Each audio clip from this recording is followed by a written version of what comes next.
This interview is for my class, Power of Play, and right now I'm interviewing my mom, Teresa Crowfoot, and she works at a school. And so I've got a couple questions for you, Mom. Okay.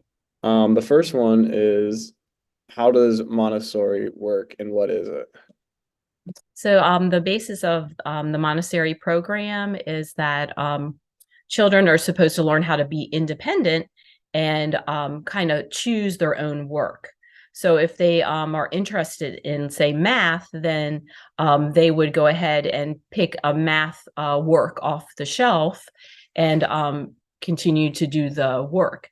Um, It's usually like they are supposed to take the item off, do the work, clean it up, and put it back on the shelf, and then they can pick something else out. Now, if they're really into math, they could do math all day. You are allowed to let them do that, and they are to it's to keep them interested in what they are and not force them to do something they're not interested in until they're ready for it. And so you do, if they're really interested in something and they keep going at it, you might just kind of say, hey, let me show you this, and try to get them interested in something else. But the idea is to let them go as far as they want to go in math when they're interested in it, or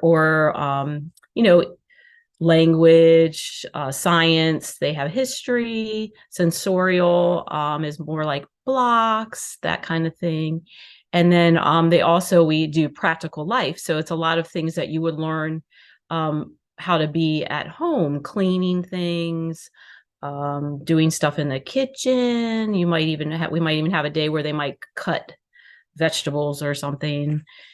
So you're learning a lot of different things in Montessori. And you can continue on, like a 3-year-old could be starting out and you could have a 5-year-old doing something else. So they're free to choose the level also of what they're doing. Awesome. So the kids you deal with are what ages? The ones I'm dealing with are 3 to 5.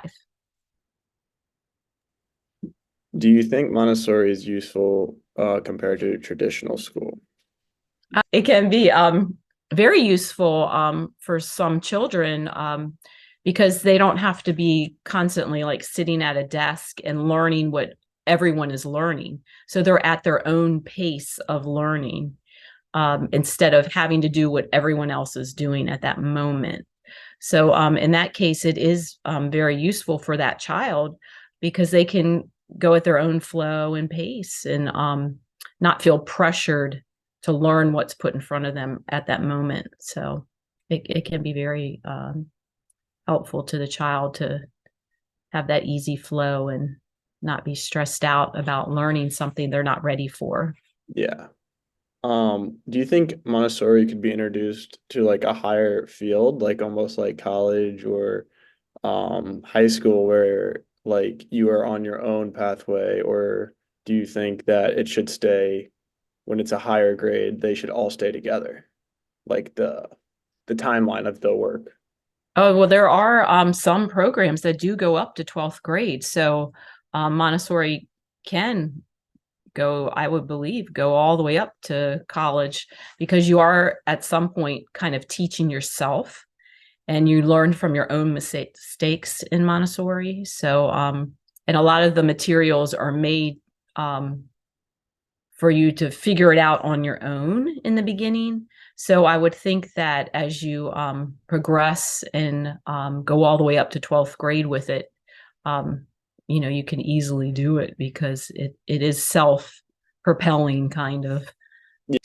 As a teacher, do you use improvisation throughout your workday? So, for example, like not everything is set like in a plan. Like you might have to improvise to make a student understand better, or you might have to improvise to do this or to get this done. Like throughout your Mhm. day, do you say you'd improvise a lot? And is that useful in education?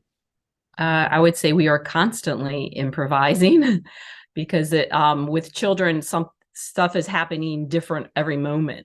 And like I said, they're all on their own path in the classroom. So and things happen. And so you have to improvise constantly with children and come up with new ideas to kind of help them along. Whether it's interacting with other children, helping them with that, or helping them with their educational lessons. So, yeah, I'd say definitely you have to improvise. We do this in Montessori too. If we notice this particular group of children for this year are interested in, say, dinosaurs, where last year's weren't interested in dinosaurs, but this year is interested, then we'll start making works that have to do with dinosaurs. So we might be counting dinosaurs this year, where Yeah. last year we were counting butterflies. So that's like another thing that we might improvise. It depends on what their interests are. So you would say you'd improvise based on what they like, and it helps What them. they like. Yeah, if That this year they're interested in construction, then we might do more with trucks than we did the year before. So we're always changing it up. great. Thank you, Mrs. Mhm. Crowfoot, for the Yes. interview. All right, that was it, man. That was perfect. Yeah, was that it? Yeah, that was it. I just had to No ask a other couple questions? questions. No, that was it. It was perfect. So I'll just cut it up. I got to put it on YouTube or whatever. So, Ah, but I can make it